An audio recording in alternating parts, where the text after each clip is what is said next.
Durant les derniers mois, nous avons observé des développements importants concernant la question du Sahara.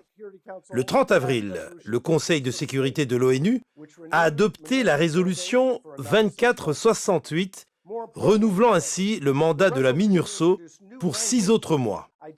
Le plus important est que la résolution apportait une version différente des précédentes, désignant l'Algérie comme une partie du conflit.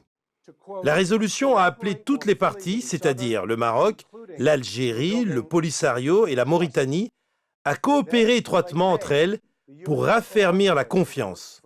Vers la fin du mois de mai, l'envoyé personnel du secrétaire général de l'ONU pour le Sahara, Horst Köhler, a présenté sa démission.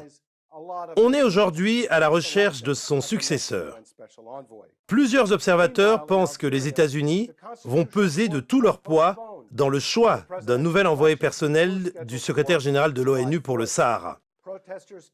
Entre-temps, en Algérie, le Conseil constitutionnel a décidé de reporter l'élection présidentielle prévue initialement le 4 juillet, alors que les protestations continuent et réclament des réformes profondes dans un État gouverné par une dictature militaire depuis son indépendance.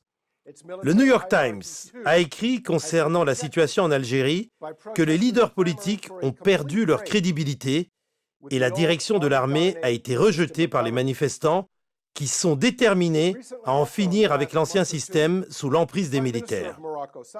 De son côté, le chef du gouvernement marocain, Saad Eddine El Othmani, a exprimé récemment son souhait de voir le changement politique en Algérie avoir un impact positif sur les négociations en cours sur le dossier du Sahara, alors que l'Algérie était très hostile au Maroc par le passé.